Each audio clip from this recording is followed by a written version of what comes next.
Afternoon and welcome to today's feature of Auditing Uncovered. Today we have our guest speakers from Phar-Mor to discuss the largest accounting scandal of the century and ensure that we perform effective audits. Please welcome our first guest, Ms. Kelly Balfour.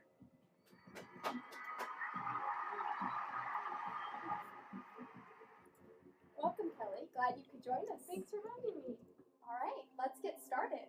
Could you give me a brief description of Phar-Mor? Phar-Mor was founded in 1982. It was a type of drugstore that back then was called a deep discount drugstore. Oh, tongue twister. Try saying that 5 times fast. Deep discount drugstores were just stores that offered really low prices, and that's what customers wanted at the time. And Phar-Mor was really good at that industry. By 1992, 10 years after they were founded, they had expanded to 300 stores. But 1992 was also the year that their fraud was discovered.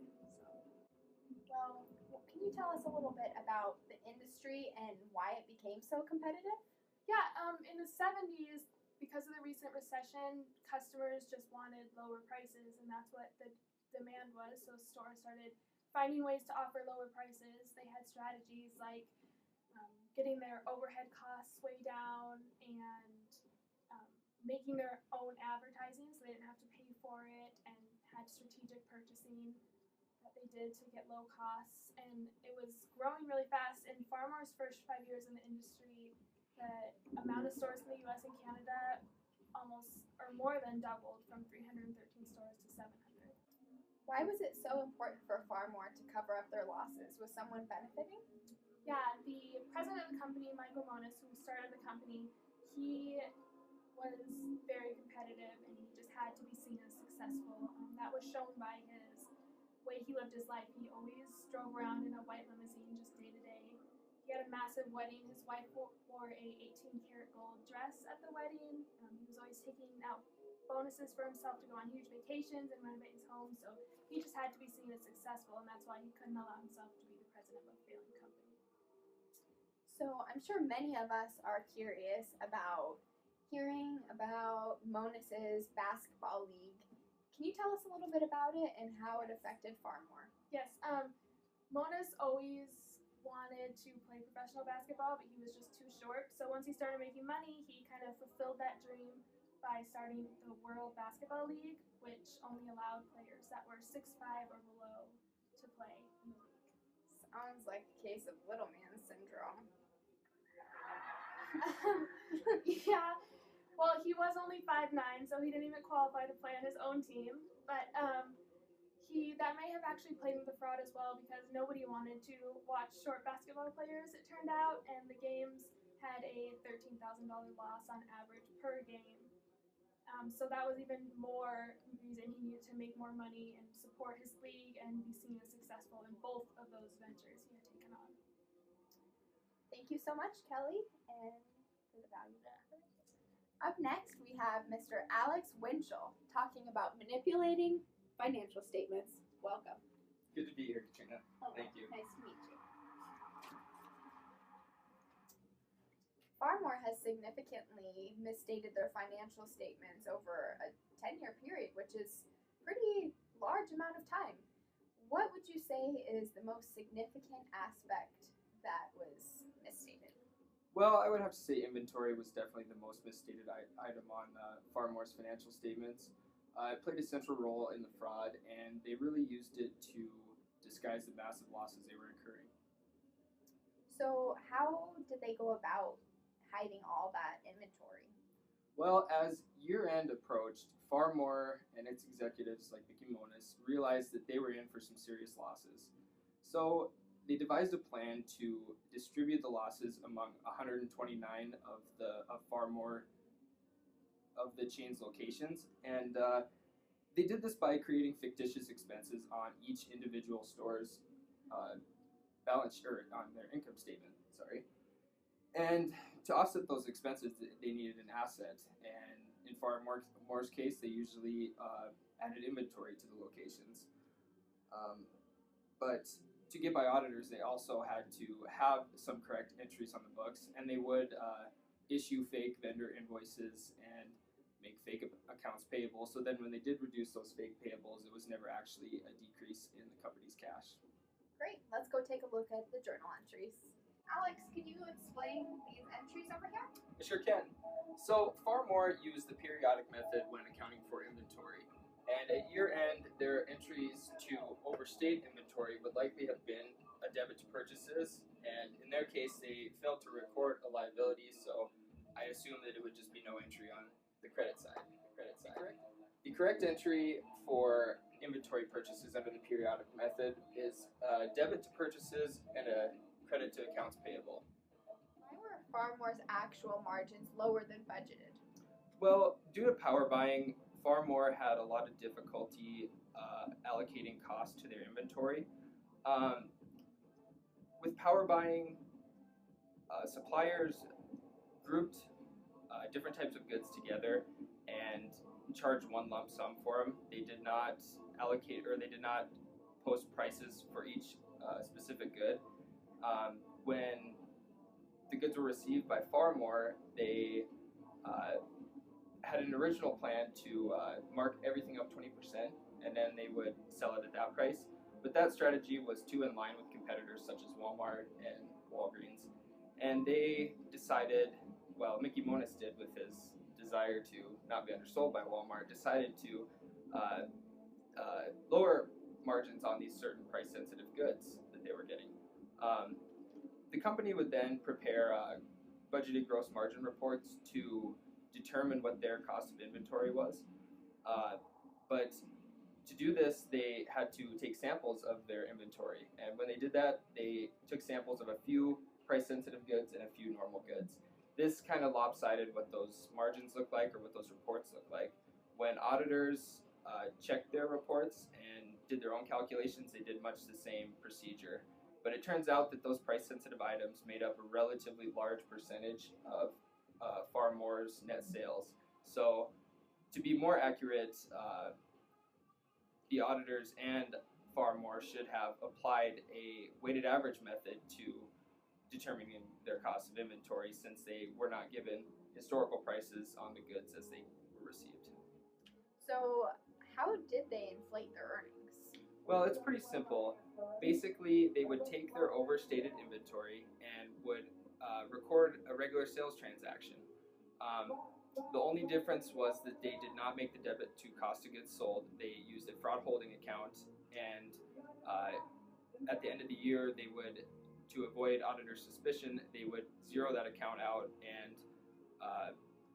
debit inventory again, or purchases, using the periodic method. But anyway, it was just a really big circle revolving around inventory the whole time. What did Phar-Mor do to cover up the fact that their actual margins were so low? So naturally, Mickey Monis and other key Phar-Mor executives did not want shareholders, or auditors for that matter, to know that they were selling goods below cost. Basically, what Monis did was authorize the accountant to manipulate or modify the budgeted gross profit or gross margin reports that were reviewed by the auditors and investors. Can you tell us about these entries? Yes, so when the company decided to inflate earnings, obviously the first half of the entry would have been a debit to cash and a credit to sales revenue. But here's where it went a little awry. The company decided to debit a fraud holding account instead of the normal cost of goods sold. So here's what Phar-Mor did, and here is the correct entry. At year end, to zero out the fraud holding account to avoid suspicion by auditors, they basically did a reversing entry and debited inventory and credited fraud holding. Describe how Monis contributed to the basketball league. Well, Monis owned roughly 60% of each team and contributed $15 million throughout the course. What were the effects of the contributions on Phar-Mor's income? Well, since Monis decided to expense the contributions on the company's books, they made their way onto the income statement naturally. This decreased Phar-Mor's taxable income, reduced the amount of federal taxes they had to pay. And what should they have done instead? Phar-Mor should have, well, Monis in particular, should have consulted with shareholders before contributing to the league, and if they had declined to allow it, he should have used his own personal resources. Thank you, Alex, for joining us tonight. Thank you. Up next, we will be discussing how the auditors could have caught the financial statement frauds, what they did wrong, and what procedures the auditors should have followed. Let's welcome our next guest, Ms. Kristen Motes. Lisa, we're thrilled to have you here this afternoon. First off, what is one thing the auditors could have done differently? They should have practiced professional skepticism. And how they should have done this is by questioning management and employees of what the company thought was suspicious and may indicate fraud. And so another thing they could have done is trusting Finn to make the entries in the books that had an existing relationship with the company. And Who is Finn? He's the CFO of the company. And this violates the past experience criteria of the AICPA standard 240. And so that results in no professional skepticism. And were the auditors independent? No. Before accepting the audit of Phar-Mor, the auditors should have taken the time to determine whether they were truly independent of the client. The amount of time that Finn worked at the Coopers and Lybrand was not documented. This indicates a bias of the audit firm, which violates the Code of Professional Conduct, Objectivity and Independence section. If they would have taken Professor Woodland's class, they would have known this. So, did Phar-Mor assess the management's integrity? No, they did not. Monas had a bad reputation with the vendors. If the auditors had questioned the vendors and related parties, they would have discovered it. They also should have questioned many employees because they were aware of the fraud and nervous about it. So they would have uncovered it a lot sooner. Inventory was identified as a high-risk area by the auditors. Is it true that many aspects of inventory were overlooked in the audit? Yes. A huge mistake that the auditors made was telling Phar-Mor which stores they were going to do the physical inventory counts observation. So since inventory was identified as the high-risk area, they should have followed standard 240, and they should have observed inventory counts at certain locations on an unannounced basis. What did Phar-Mor do when they found out what stores the auditors would be observing? They moved the inventory around to different stores to make it look like the correct amount of inventory was at the store. Let's take a look to see what they did. And then, Shoot it. Quick! The auditors are coming! Let's go! Stack it up. There's nothing in it. Just put it in there. We're supposed to have 4 million units here, guys. Hurry up.